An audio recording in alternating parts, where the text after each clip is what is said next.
In June 2011, Christchurch, New Zealand suffered an earthquake that left a lot of the city in chaos, destroying buildings and infrastructure and leaving over 50,000 homes without power. As a result, there were collapsed houses, ruptured water mains, flooding, and fires due to disrupted electrical lines. Due to the strong ground motions and intense shaking, part of the city experienced a strange phenomenon known as soil liquefaction. Sand boils emerged from asphalt roads, toppling and sinking cars, and causing boulders to fall from hills, resulting in more home damage.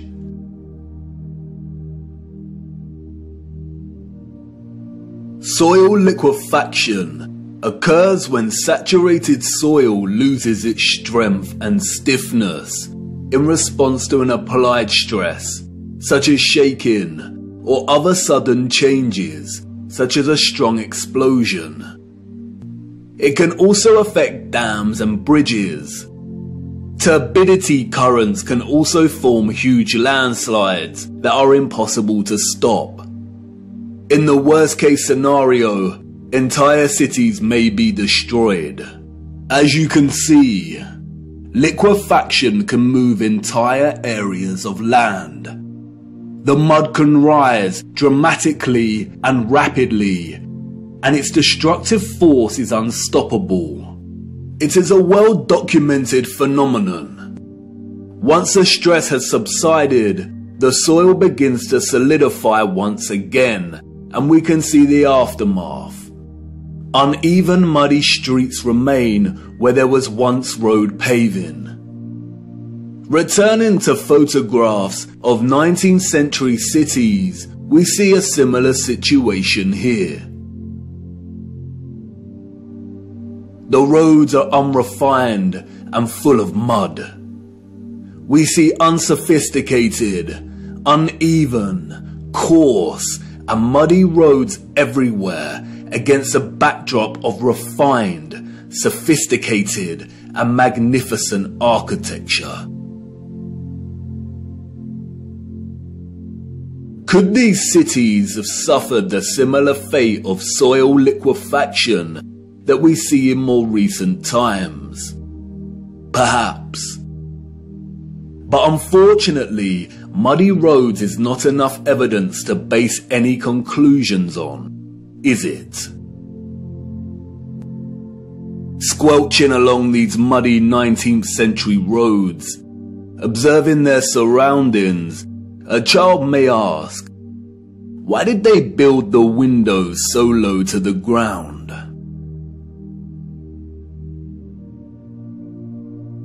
And what an excellent question.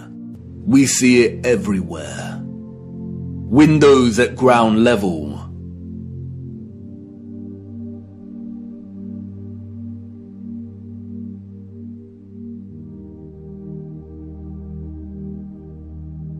Windows partially below ground level.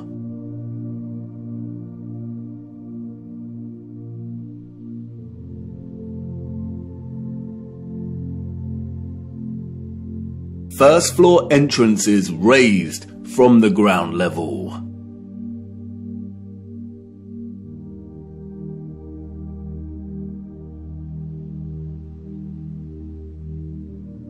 Steps leading down to entrances below ground level.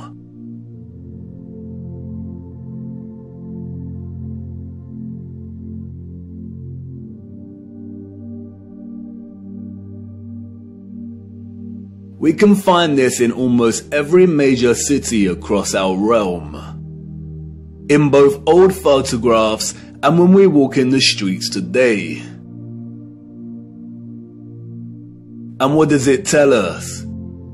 That a society with access to modest construction tools and horse and car constructed their infrastructure by first spending countless amounts of hours and energy clearing land with a depth of over 3 meters to begin their construction? Building basement floors is incredibly hard work. Since the 20th century, large powered excavation machines, such as backhoes and front-end loaders, have reduced the time and manpower needed to dig a basement dramatically, as compared to digging by hand with a spade. Perhaps you could say that our historical ancestors were just that dedicated to the architecture they built. And you could say that many of the sunken buildings we see are actually due to elevations and depressions in the natural landscape. The official narrative, which is always full of inconsistencies, perhaps would suffice if it was not for contemporary excavation. When we look at photographs such as this, it immediately dawns upon us that what we are seeing are windows and doors 2 to 3 meters below the ground surface.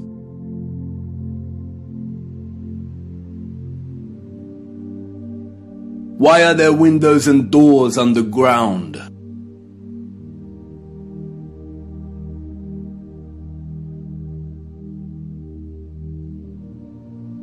What is this that we see in our cities? Natural soil accumulation over time? Geologists have never been able to ascribe a consistent value to worldwide natural topsoil accumulation. Many historians and archaeologists have noted that many cities over the centuries have been destroyed through war, and natural phenomena such as earthquakes, volcanic ash, and flooding.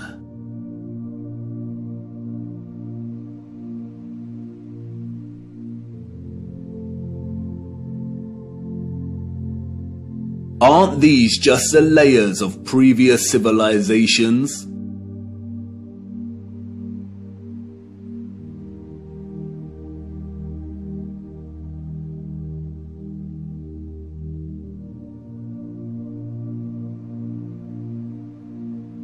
No, they are not.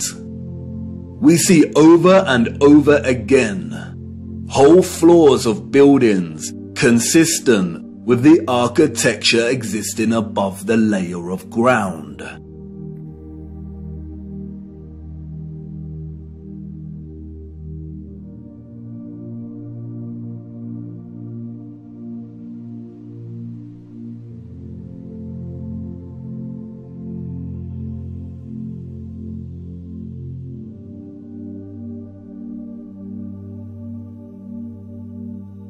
You see, what lies beneath is not the unfamiliar traces of previous generations, but of the same generation that built these structures.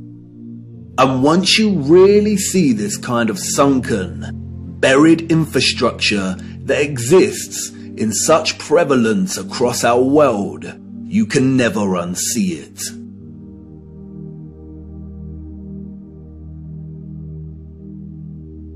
We see that the foundations of old churches are actually the original first floors, with consistent entrances and windows.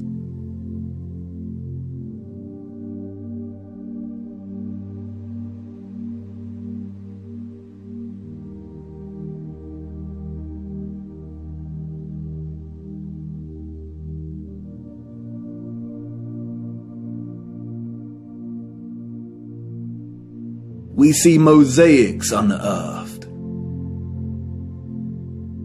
We see pillars, columns and arches that were originally much larger, and it was the layer of soil that reduced their size.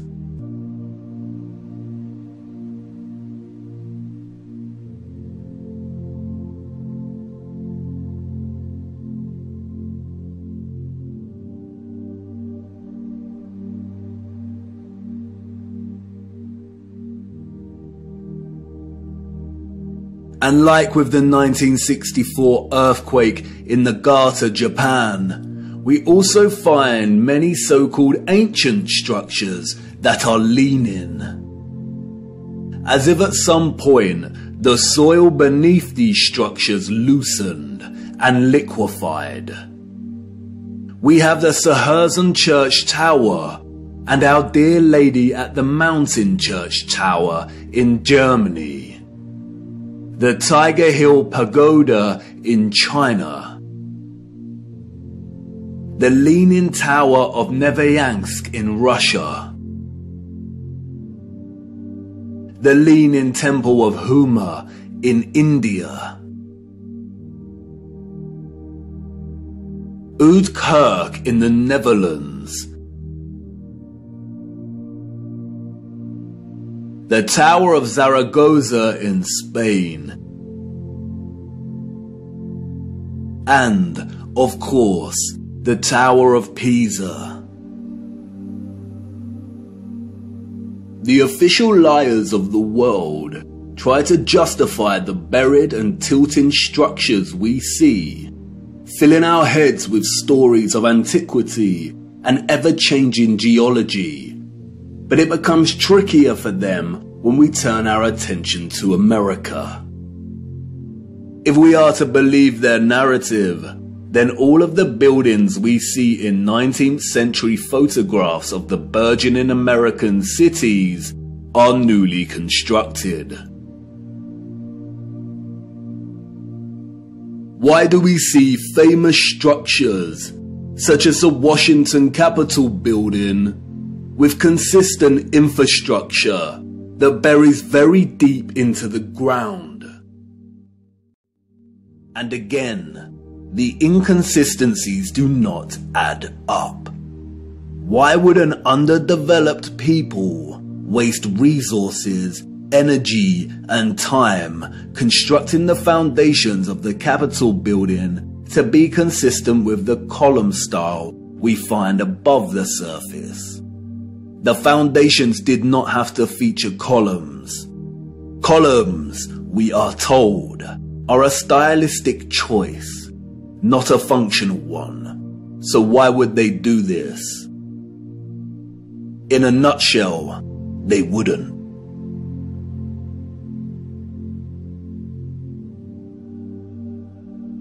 We see images that suggest that the people of the 19th century were actually concerned with moving a lot of the vast amount of mud we see, leveling the ground and excavating existing structures.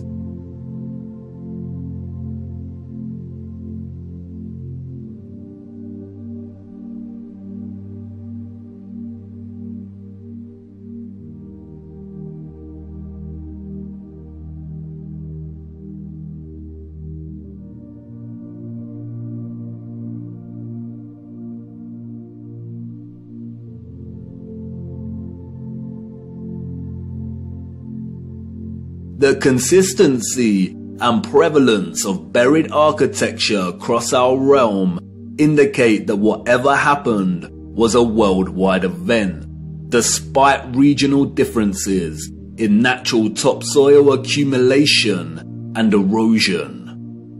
And there is no official narrative explanation that justifies the buried architecture we see. No explanation provided to justify the amount of mud we see in 19th century photographs of our cities.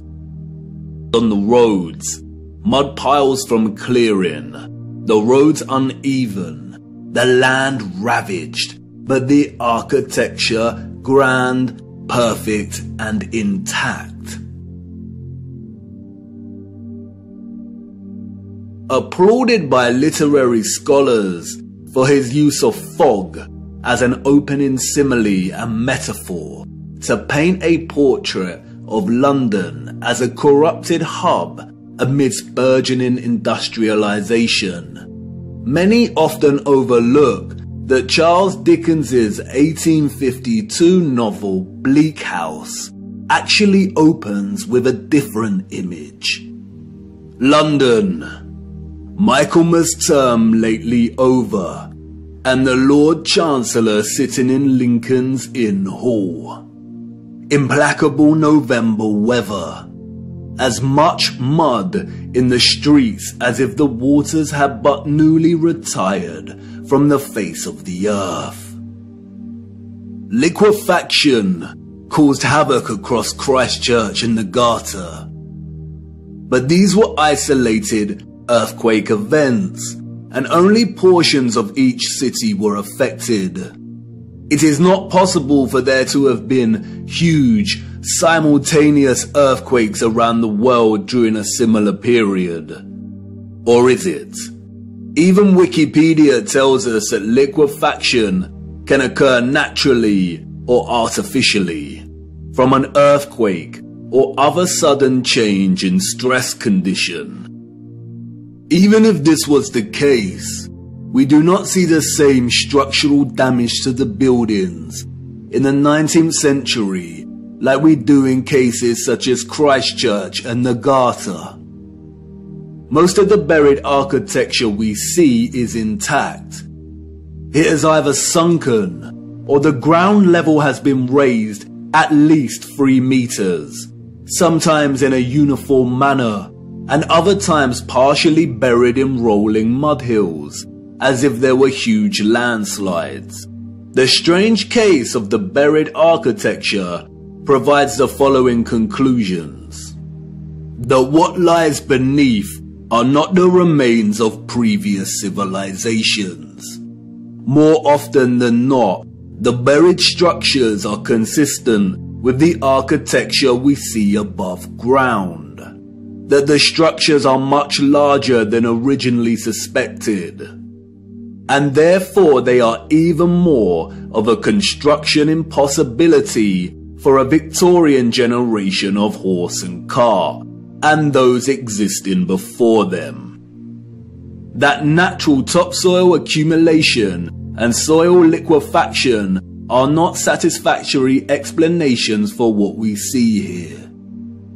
Whatever took place had to be something much larger and widespread, such as a natural or artificial earthly cataclysm of sorts.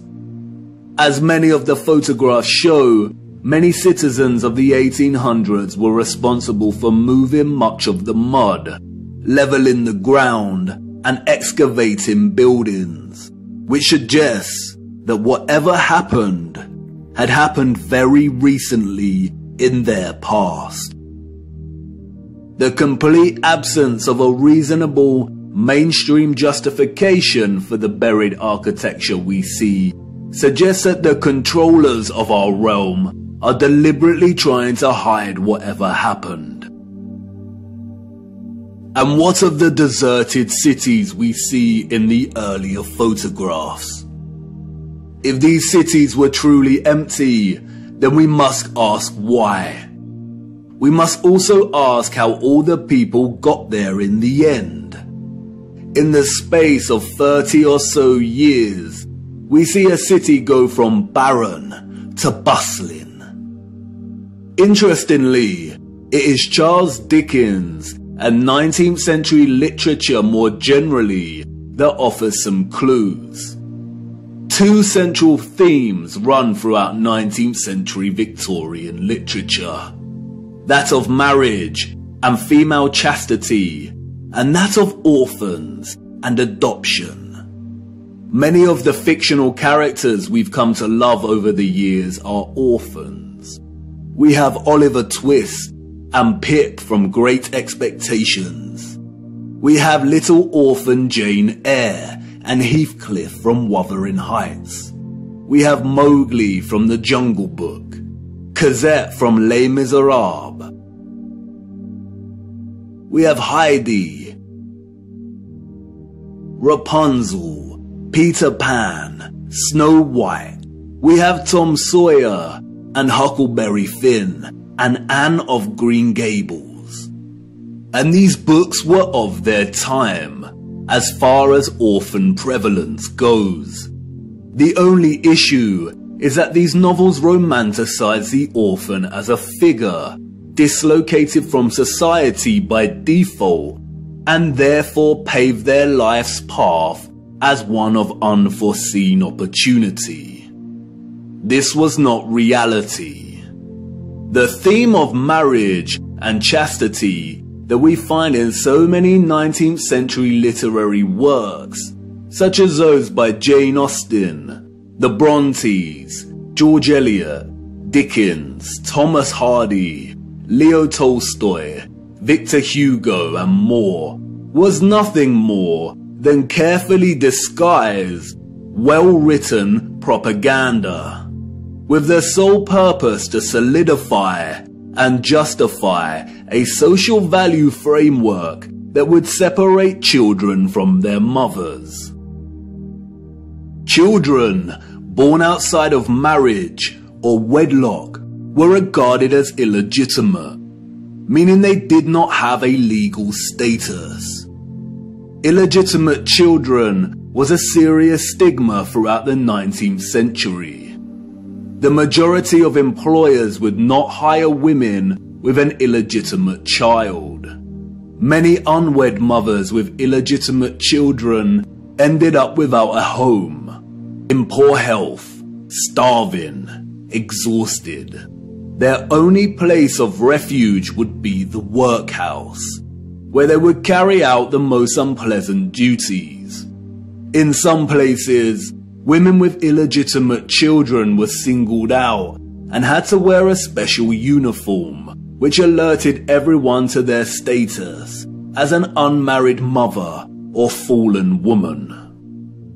As a result, a vast amount of orphanages and foundling institutions were established. This is the London Foundling Hospital that was very active in the 19th century. Look at the size of it. Charles Dickens was obsessed with this place. Inspiration, they say.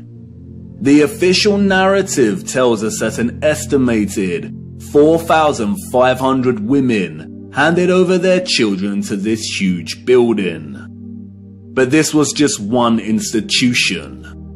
Wikipedia gives us a partial list of over 64 orphanages that were founded in the UK during the 19th century. The list is only partial. The peculiar case of the vast amount of parentless children in the 19th century is well documented by many researchers. And most of them agree it is almost impossible to establish figures that really do justice to just how many orphans there were during this period. Their footprint did not enter the record books. It formed in the mud and was then washed away. It wasn't just the UK. This was a worldwide phenomenon. New York City had 4 foundling asylums alone that processed thousands of children annually. By the beginning of the 20th century, Italy was reporting 32,000 children per year. Spain and Portugal were reporting 15,000 annual foundlings. Before 1860, 374,000 recorded infants were processed by the asylums in Milan, Naples, and Florence alone. Historian David L. Ransell states that Moscow was receiving between 16 and 18,000 infants annually by the 1880s, and sending over 10,000 of these each year to outlying villages for care. All children taken into these institutions were given entirely new identities. They were provided for with shelter, food, and clothing temporarily, and then sent off to workhouses or another location. Photographs in the 19th century were scarce. But towards the end of the century, we see more photographs, and the last continent to experience such mass exodus of orphans was the United States. and it is here that we see evidence of the orphan trains.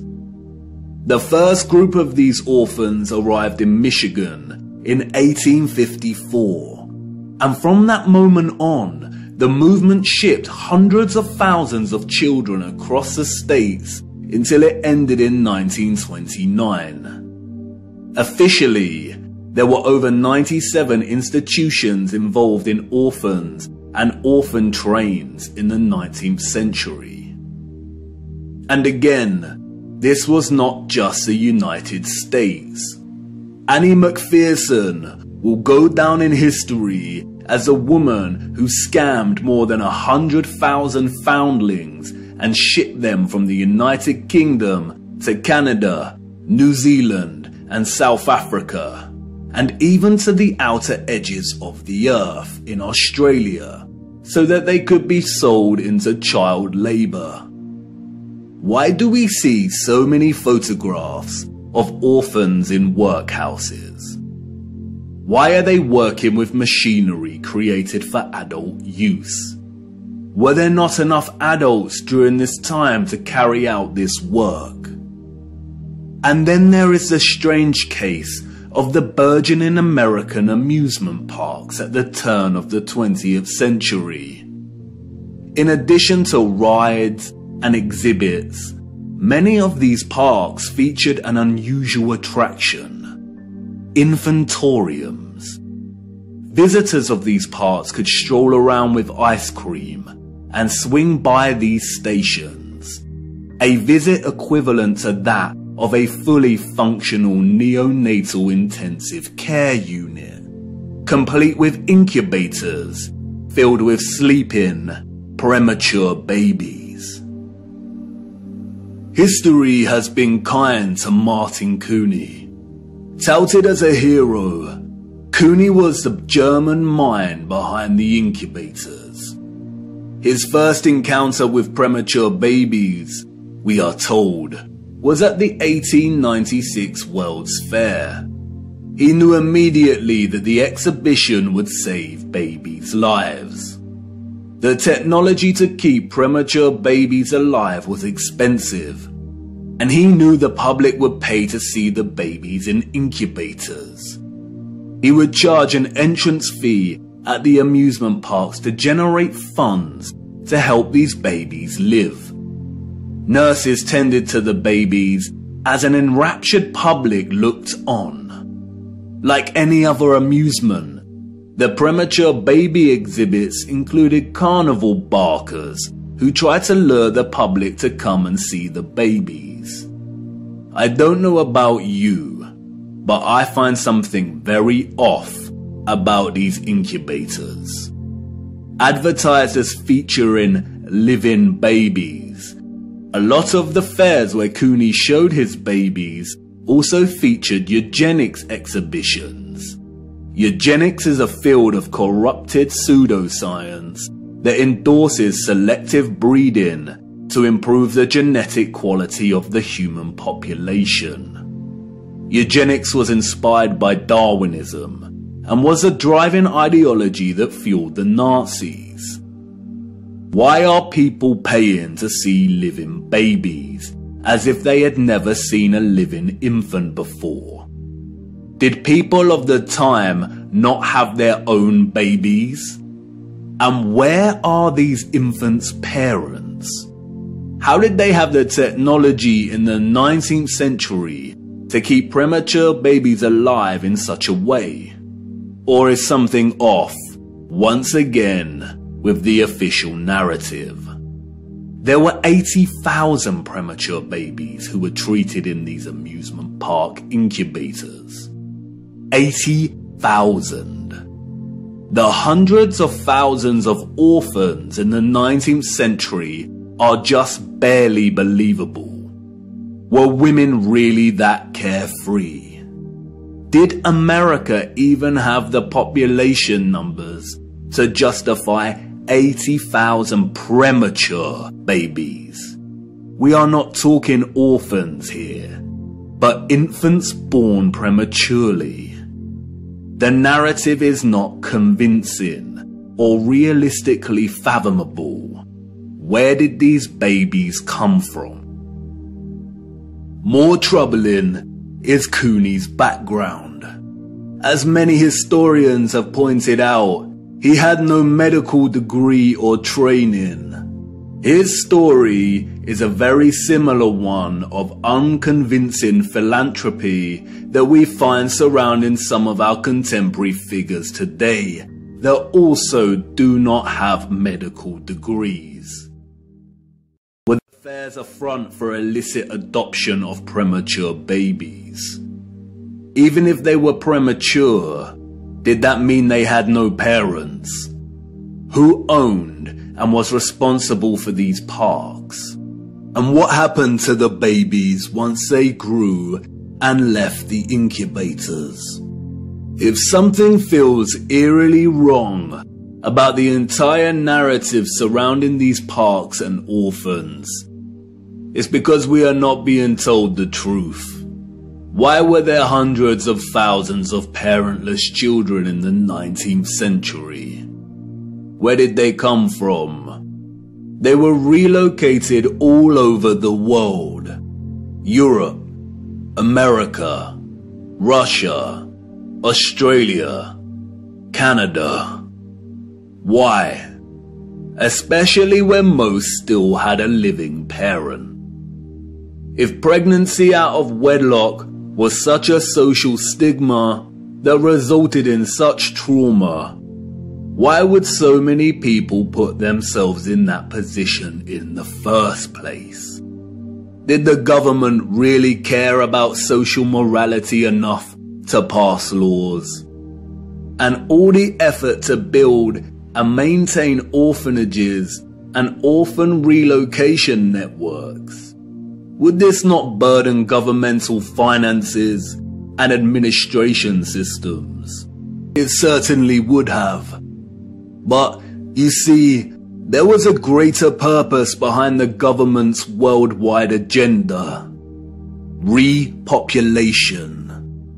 The social narrative of chastity was nothing more than propaganda and justification for stealing children. The reason we see empty cities in the early 19th century is because they were in fact empty, void of population. And the reason they are bustling 30 years later is because orphans were shipped into these cities to repopulate them. You see, in the early 19th century, there was a worldwide reset of sorts through depopulation and then repopulation.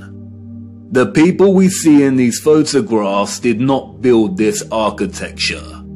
They inherited it, along with a lot of mud. Not only did they inherit it without a clue as to what it actually was and who it belonged to, but they were unknowingly complicit in repurposing pretty much all of these structures. I know, none of this is making much sense at the minute.